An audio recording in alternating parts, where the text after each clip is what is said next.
What's up, guys? I'm back.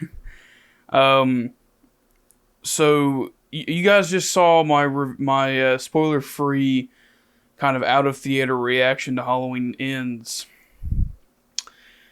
Boy, was I not happy.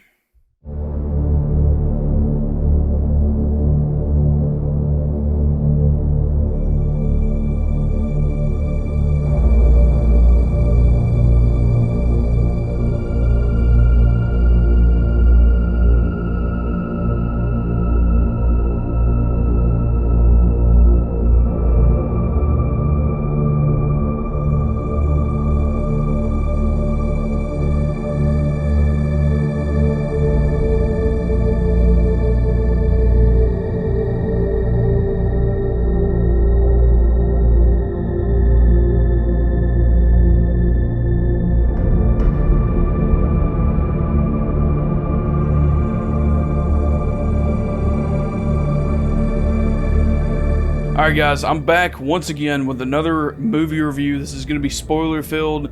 This is going to be kind of my impromptu thoughts because I've been waiting for my roommate to leave so I can actually like set up inside. It's getting colder now, and I didn't want to bother him, so finally he's at one of his classes right now, so I can shoot this review.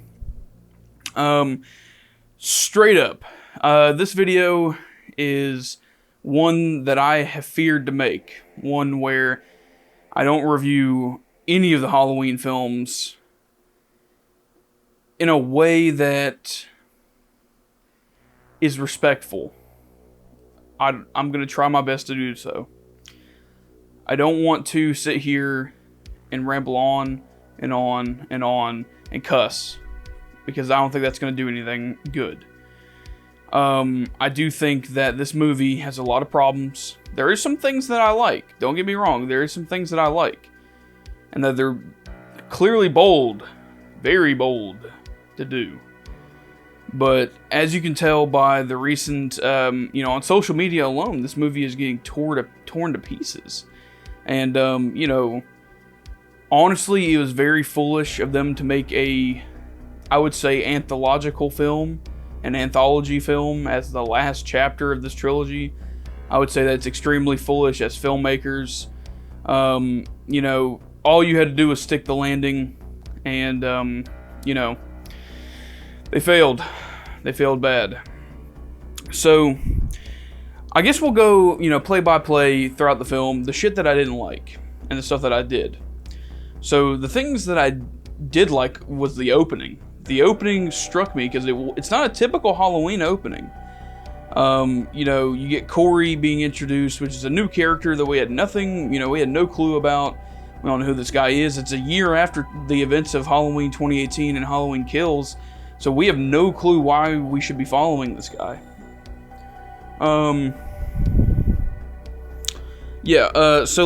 Sorry guys, I just got a text from my mother.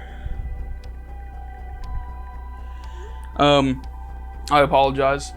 So we have no clue why we're following this guy, and all of a sudden, he kind of comes off as like the dweeb type character, the nerd, the loner, shy guy, and we're over here like, all right, this ain't the typical opening. This isn't what I expected.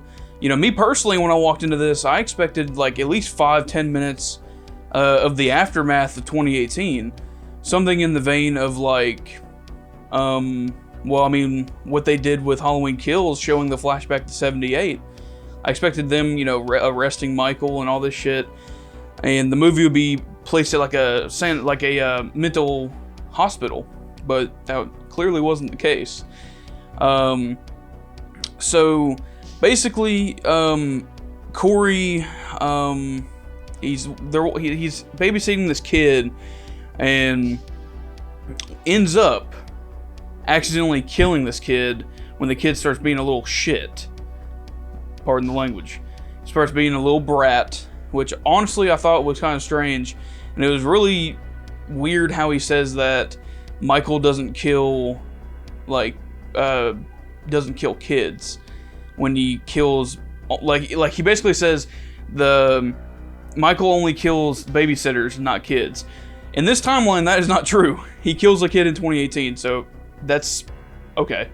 And the kill that I'm referencing is the truck kill in 2018, where the bus crashes and the kid basically gets his neck snapped. He kills a kid in that movie. So even by this own timeline's logic, that's not fucking true. So basically, the kid locks him, and I like the way that they made it seem like Michael was there. You know what I mean? Like his presence was there. And basically, the kid locks Corey into this like room, this dark room, has the lights off, and he's trying to get out. Corey freaks out, busts the door down, kicks the kid off the top of the fucking stairs, like off the top of like the rafter, like looking down, you know, off the staircase, and basically fucking destroys him. You know what I mean? Like, the kid falls off, hits the floor, bam. And it was a pretty good, like, effect, like, in my theater. It scared the shit out of a lot of people. Got a huge jump out of everybody.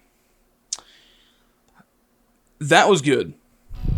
Now, I'm assuming that you've seen the movie, so I'm not going to go into in-depth, you know, play-by-play entirely. But I'm just going to tell you the shit that I didn't like and what I did like I said. So, I like that. I like the opening. I do not like how they do not use the Halloween font, which the font of Halloween, to me, is what makes Halloween Halloween, like a Halloween movie, you know what I mean? Like, that's when you know you're watching a Halloween film, is the font that they use in the opening credits. And by the way, I did not like how they opened up the credits, you know, the opening logos with like Universal, Blumhouse, and all that stuff, without the John Carpenter score. I was really looking forward to the final time that we're going to hear John Carpenter's opening synths and drones, eerie ambiance, you know, setting the mood for the film before the movie even starts. You know what I mean? Look at the opening logos. Look up Logos Kill on YouTube, and that's the opening music that John Carpenter and his son and godson created, you know, to set the mood. And it was just so chilling. It was amazing music. And you don't even get that in this movie, so that pissed me off. But at the same time, you know, it's whatever. At the same time, you know, I feel like it was a bold direction, I guess, to kind of go against the grain of how to open up a Halloween film. But honestly, I felt like the opening credits alone felt bland. Felt very manufactured and not something of love. It didn't feel like a Halloween film at all. I mean, yeah, you can have the Halloween music, but it doesn't make it a Halloween film, if that makes sense. So, I'm going to go ahead and say, I like the first, like, act and a half, where, you know, you're following Corey and, you know, Allison and all this stuff, like their whole like relationship beginning, and Laurie's character. I really liked the first act of this movie because it feels more like 1978 than it's ever been, except we're not following Laurie this time. Honestly, that pissed me off that we weren't following Laurie, but at the same time, I appreciated a different approach. You know what I mean? But at the same time, it feels like 1978, where you don't know when Michael's going to come back. You don't know where Michael is. You're waiting for him to strike. But I think that's the problem with this movie, is that the whole film, you're waiting for Michael to strike. You know what I mean? And I've seen a lot of people online be like, you know, well, Michael wasn't like a really consistent character in the original film where you've seen him all the time. He wasn't a large part of the film in the original. And while that is true, I'm a filmmaker myself, and I'm a horror filmmaker myself. Let me clear the air here. I make horror films. I studied John Carpenter's films, and I love his movies, and I emulate a lot of like what he does and how he approaches story. And the one thing you never do with a villain is you never, ever, ever disrespect the villain. And you make his presence be felt throughout the entire thing. You know what I mean? Like the scene where, like, you know, it's like kind of unrelated, but there's like a sequence in Halloween Ends where like the camera pans over to the sewer and the music comes on. I like that. I think we needed more of that to kind of have the presence. You know what I mean? Like the whole scene where Michael is staring at Laurie and she looks over and he's gone. That we needed a shit ton more of that. Like if all they had to do really to end this trilogy off solid was to pretty much repeat 1978. And I know you guys, a lot of fans are going to hate me saying that, but that's really all you had to do. That's really it. I mean, all you had to do was go full circle and boom, people are going to love it. You know what I mean? It's a different era. I understand it. You have to tell new stories. But at the same time, I think a lot of fans would respect, that the filmmakers are respecting what came before and hearkening back and giving us a new take on those original scenes. You know what I mean? Because it's clear that they know how to pull it off. With Halloween Kills' flashback, they know how to pull off the 1978 look. And in Halloween 2018, I think that entire film feels like a Halloween film and has a lot of great character work. And, I think they know how to pull it off. It's just they choose not to. You know what I mean? They choose not to, if that makes sense. So the biggest offender in this movie, the reason why I said, my work is particularly with villains. With a horror film, you have to have a strong, iconic villain. And it doesn't even have to be iconic. It just has to be scary, like threatening, whatever it may be. A person, a ghost, whatever, a demon. It has to be strong. Like its presence has to be bigger than life. You know what I mean? Like you can understand it, but you also can't. You know what I mean? With villains. Not saying that you can't have a human be your villain, because like we see it all the time. But at the same time, there's got to be that factor of, I can't, but like almost like an awe. You know what I mean? Like you're shocked by the level of villain that this villain is. Like you don't know what they're gonna do. You have to be kind of like, confused, but also understanding that you're supposed to be afraid. You know what I mean?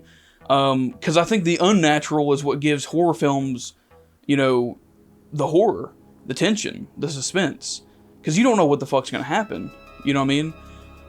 And I feel that this movie, it didn't know what it wanted to do with Michael, our villain, the last time he's gonna be on screen, as far as we know it. And it felt like, we were starting an entire, like it was like a reboot. You know what I mean? Like we started like a whole new timeline. It felt all over again, and it kind of felt like they retconned 2018 and Kills a little bit, because like it's like they didn't even. This is like completely foreign to the other films. You know what I mean? This movie didn't feel like a continuation, like a sequel. It felt like an anthology Halloween film that just happens to have Laurie Strode and her granddaughter in it. And that is what pissed me off, because the movie was marketed that way. I felt misled. Honestly, and I think that's why a lot of fans are pissed, because they wanted 90 minutes of Laurie versus Michael, and I think if they would have given us that, I think people would have walked away saying, alright, Halloween Kills was okay, 2018 was pretty damn good, this movie was pretty damn solid, this was a solid trilogy. It has its up and downs, but it's solid. They didn't give us that with this movie. So, let me get to it, the reason why I say all that. So, the one scene that I can't forgive is Michael accepting that, accepting like an apprentice, one of all. He's never done that, which is interesting. I like that angle. It's different. But at the same time, this is the final movie. You know what I mean? If you're going to set up a copycat, someone impersonating Michael, you should have done that in 2018. You should have done that in Halloween Kills, not in the final film where we want Michael Myers. You know what I mean? This is the last time this boogeyman is on screen. It's an end of an era. You give the boogeyman a swan song. A fucking story that cannot be beat. You know what I mean? I expected Michael to come out of that sewer when he gets tackled. When Michael got tackled by Corey, who just got beat up by a bunch of band kids, and he tackles Michael, who is stronger than all those fucking kids put together. And you can't tell me that, you know, he's weak, because he kills like a whole fucking he kills like a whole mob after getting his shit rocked. He kills that whole mob, and I know what everyone's saying. The more he kills, the more he transcends. Bullshit. Because if you're gonna tell me that, why isn't he weak in Halloween 2018 after waiting 40 years to escape? You know, I mean, he should be weak in that film, not in this one, because he just killed. Yeah, it's 4 years later, but he killed like 20 plus people, supposedly. We don't know the exact number. We see at least 5 on-screen deaths, at least. He should be recharged like a fucking rechargeable battery. You know what I mean? He should be, you know, ready to go again. And that's what I thought we were gonna get. You know, if they're doing, because I heard rumors of this copycat storyline, so I assumed, you know, if Michael's weak, you know, eventually he's gonna kill a bunch of people, and then he's back on the grind. But we didn't get that. Corey goes over there, still, you know, Michael's just chilling. You know, what's up? Gets tackled by Corey. There's a little bit of a struggle. Michael gets one good, you know, throw down, and then fucking Corey takes the mask, and he says the line, and this is what I'm talking about with disrespecting the villain. You never show your villain in a, I guess, submissive light. You know what I mean? You always show them in a dominant way. You know what I mean? Like, you don't show them getting thrown to the ground and being told that he's just an old man in a costume. You don't do that. Not with Michael Myers. You can do that with WWE or whatever, but those lines do not belong in a 40-plus reign of terror that we're supposed to believe. So, you never show your villain like that. Never. And I've been telling, you know, I'm making with my own films. My friends, you know, my actors that I've worked with, they're always like, Spencer, why do you make your villains so unrelatable? And also, at the same time, you can kind of see their point, but you never feel that, like, emotional attachment to your villain. Like, you don't see the humanity in them, but you can see where they're coming from. You know what I mean?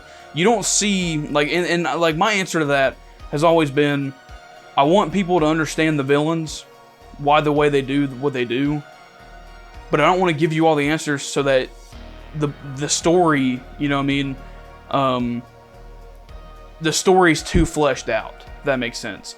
You should never know everything about a villain.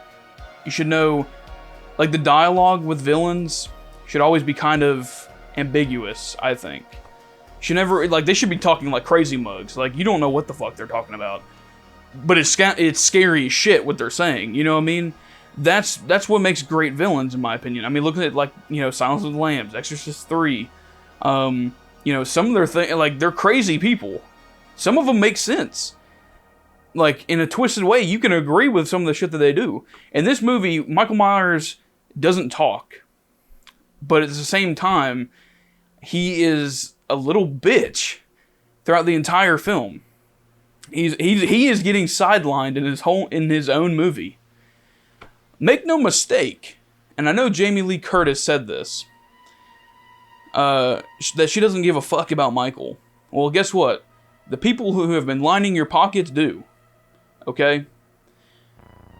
I know this is going to be really, really, really judgmental in a way, but people don't walk into a Halloween film to see Laurie Strode, Jamie Lee Curtis, once again, battling Michael. We do. You know what I mean? With this new timeline, we do.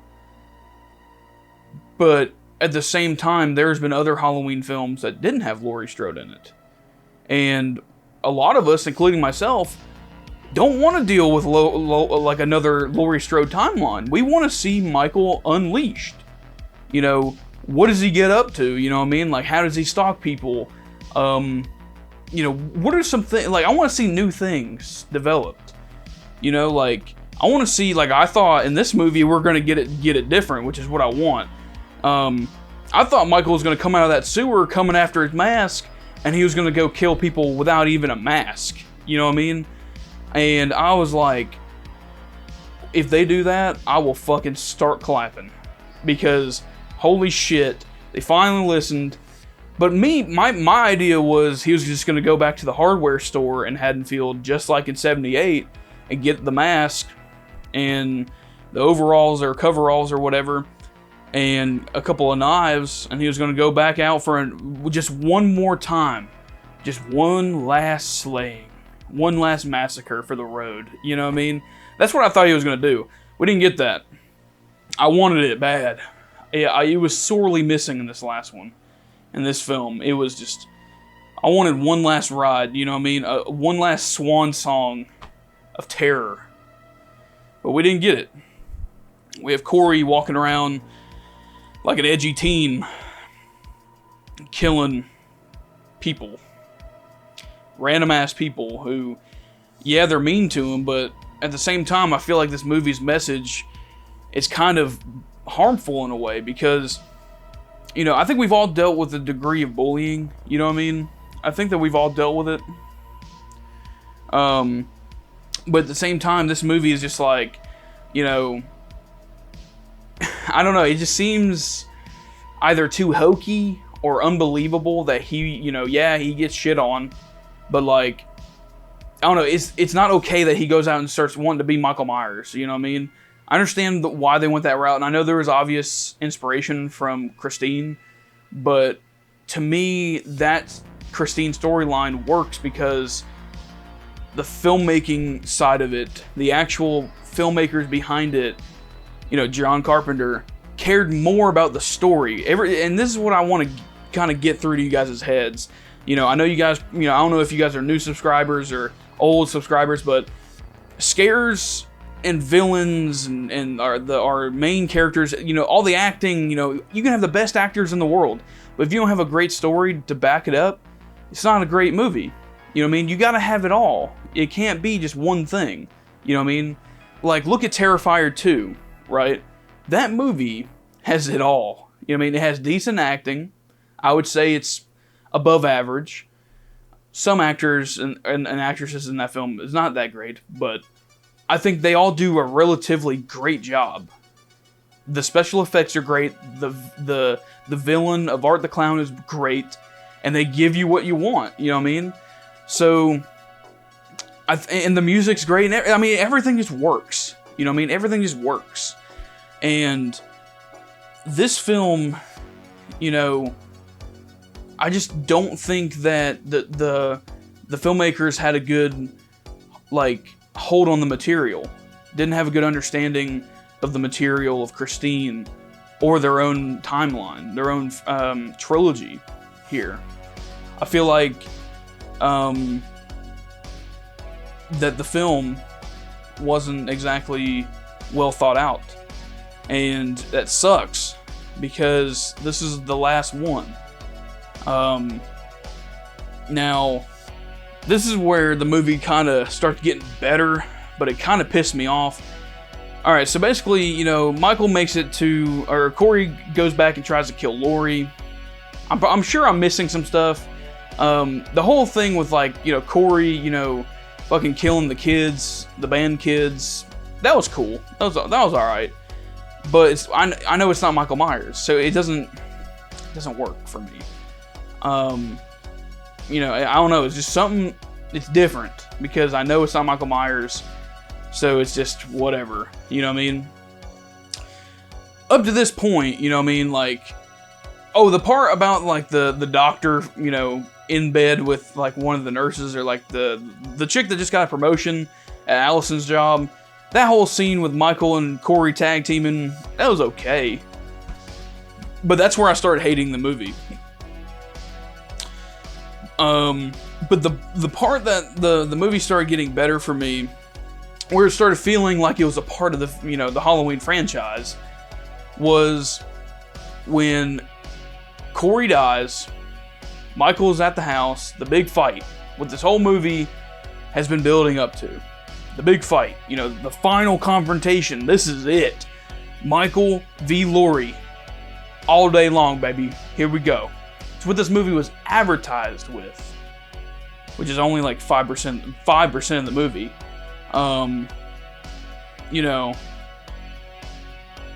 When Corey died, this is the problem, and I want you to listen up. When Corey died in this movie, I was pissed because I spent over 90 to 95% of the film, the final film of the Halloween, saga, as they're billing it. I spent 95% of this movie with someone that I haven't built up the love for. So I don't care about Corey, okay? I don't care about him. I grown to care for him slightly, but not as much as Laurie Strode, and she's in this movie. So why the fuck are we focusing on her, or on him, when we should be focusing on her? You know what I mean? When Corey dies, right, I feel like they needed a moment where Corey comes back. The shy kid that we saw at the beginning. The humanity in him come back. And I know people are going to say, well, Corey, Corey, the whole movie is kind of talking about how, like, he always had this in him. I don't believe so, because he didn't display, psychotic tendencies before he met Michael. So I thought that was bullshit. And also that rips off of Halloween 4, if it is. No matter how you look at it, it rips off of every single, like, this whole trilogy has ripped off every single fucking movie that has come before it, and they retconned all those films. So why do you keep doing the same shit that we've seen before? You said all those movies are trash, but then you do the same shit. Like, I'm sorry guys, I don't mean to get, kind of trashy, but it aggravates me. I'm so passionate about Halloween. My dream is to make a Halloween film. If I was given this franchise just once, not even for a trilogy, just one movie, or someone like me, you know what I mean? Like a fan of the franchise who is a horror filmmaker, a horror writer, giving it a crack at Halloween, one solid crack at it. I thought 2018 was it. It was close, but not as good as I thought it was going to be. Kills, that felt like another Friday movie with Michael Myers in it, who acted more like Freddy than, or not Freddy, but Jason than fucking Michael Myers. And then ends, it's a copycat 95% of the movie. So it's like, you get one good movie with Michael Myers, and that's fucking it. You know what I mean? Like as Michael Myers, like the Michael Myers shit, what he does, how he moves, how he acts, the small things, you know what I mean? Where he's, in the shadows, stalking, like, that's the stuff that I loved. We don't get much of that, you know what I mean? In this whole trilogy, besides 2018. Yeah, there's some moments, but not enough. Because that's what makes it feel like Michael Myers, you know what I mean? Like, that's what makes Michael scary. Anyways, I felt like when Corey died, it made like 95% of the movie pointless. Why the fuck did I watch that? It's like they had one idea, like 15 to 10 pages, the ending of this film, really. And that's all they had to go off of to make this movie. And then they kind of, during COVID, they even said that this whole movie was pretty much reconstructed, retooled, to, get a full-length film out of it. Because they thought they had a better idea. But you don't. You clearly made some bullshit. You had a fucking assignment due Sunday and you started writing on Friday. I'm sorry to say it, but that's exactly what you did. Anyways, guys, I thought the final fight was kind of cheesy and really short, very anticlimactic. Michael getting throat slit. Jamie Lee Curtis is like, "You're just a man, you're not the boogeyman," or like whatever she says. She says like something like, "You're not a man," or "You're just a man." have you seen, like, have the filmmakers who wrote and made this film, do they understand what Michael is? Like, yeah, he's a man, but that's not what makes him scary. It's that he can be anywhere and everywhere. He's like a fucking ghost. That's why I've always said that Halloween is more like a ghost story than it is a slasher, you know, a serial killer. It's a serial killer story told through like a ghost story lens. And that's the best way to describe it. Go back and watch 78 and look at how like Michael disappears in some shots, appears over here, disappears over here. You know, the phone rings over here, you're breathing out here. Like, it's amazing because it's like, wow, I'm seeing like a ghost in action. You know what I mean? Walking among us. That's what makes that to me is scary as shit. And they just don't nail it here. They don't nail it in this trilogy. They make him more like Jason. And it pisses me off. And then they demean him. They make him, you know, really just a bitch in this final fight. You know, it wasn't nearly as cinematic and as epic as 2018. Not nearly. God, no. Like, 2018, I was gripping my seat. I was like, oh shit, they're going for it. Go for broke. Do it. Like, I thought it was going to go nuts in 2018. Not so much. But I thought we were going for it. I thought David Gordon Green, Danny McBride, they were fucking zoned in. They were going for it. You know what I mean? No cigar. Not this time. But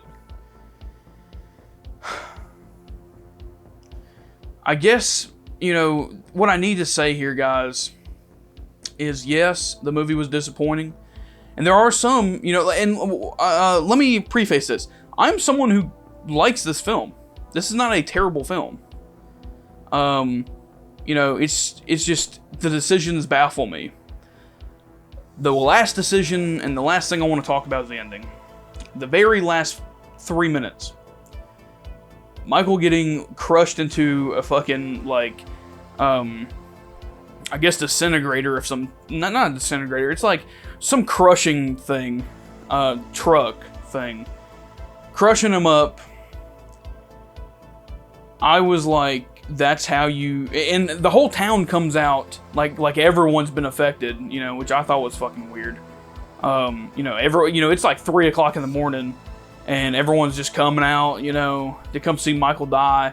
And I thought it was cool to have Julian there, you know, the young African-American kid, you know, because of what happened to Vicky in 2018. I thought that was sweet, you know, really nice little callback. I wish he had more to do in the movie, but anyways. You also get the woman from the light bulb kill.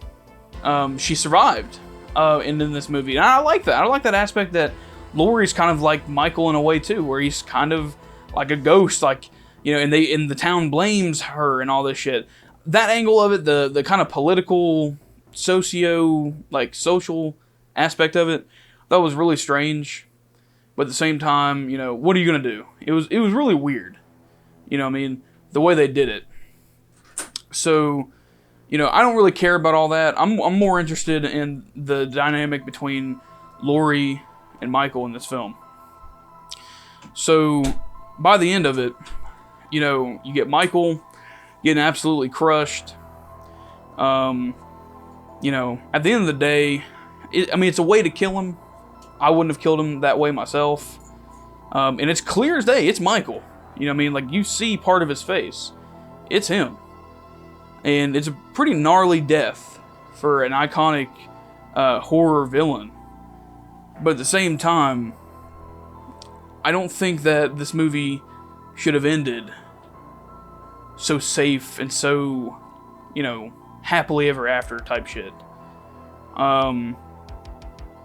You know, it would have been nice to have Michael sit up one last time and, like, go ham, but we weren't going to get that. Laurie had to have a happy ending, which, I mean, I kind of like. I kind of like that, you know, she settles down. She recognizes that, you know, she kind of wasted her time. She needs to move on. But at the same time, you know, it's kind of like, I don't know.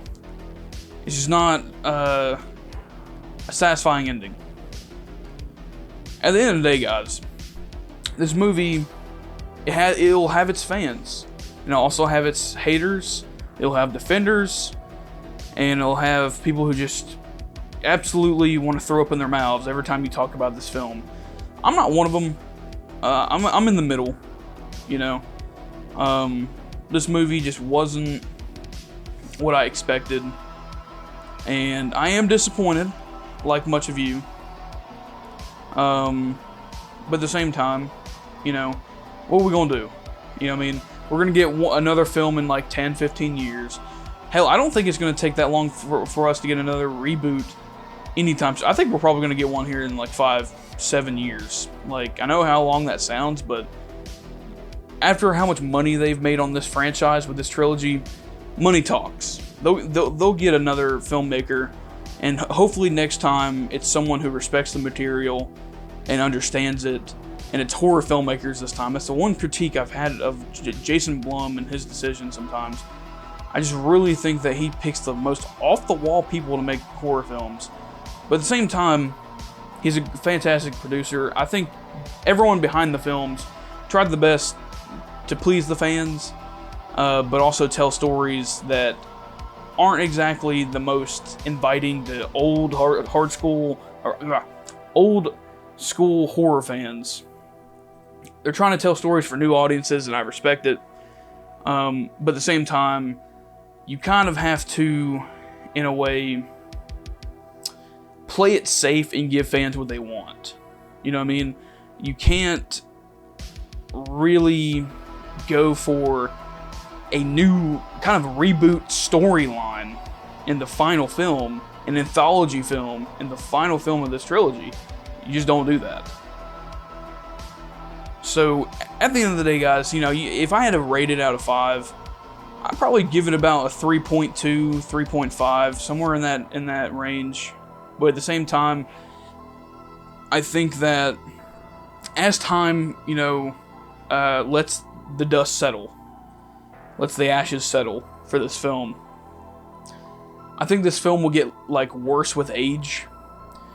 I think Halloween Kills is going to get way worse with age, but Halloween 2018, I think that movie is probably going to be hailed as a classic. A modern Halloween classic.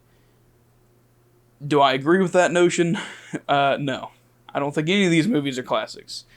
But I think that Halloween 2018 is probably the only one that is like, that was a solid Halloween film. You know what I mean? Anyways, guys, thank you guys for watching this video. I don't know how long this video is, but it's a long one. Thank you guys for your patience. Tell me what you thought about this movie. Honestly, I want to hear more fans like me who are kind of in the middle, but more sour, compared to some of the people who are just praising this movie. Which, by the way, before I close this video out, people are talking about how, like, this movie was clearly set up. Like I said, this wasn't planned. They basically came up with this shit, you know, before they started shooting, and they cut out stuff from Halloween Kills to make this storyline work. They kind of went back and forth, you know, like they said, oh, we have a plan for 2 movies, and that's it. And I think they only really had enough story for 2. And then someone basically was like, look, we're getting some money here. Let's make this a trilogy. You know what I mean? And I think that money talked, and they wanted to make this final film for the money, but also tell a new story. But they shouldn't have done what they've done. You know, I just think that they made mistakes, and it was very foolish to make these mistakes that they should have learned from with Halloween Kills. But you know, sometimes people just gotta live and learn.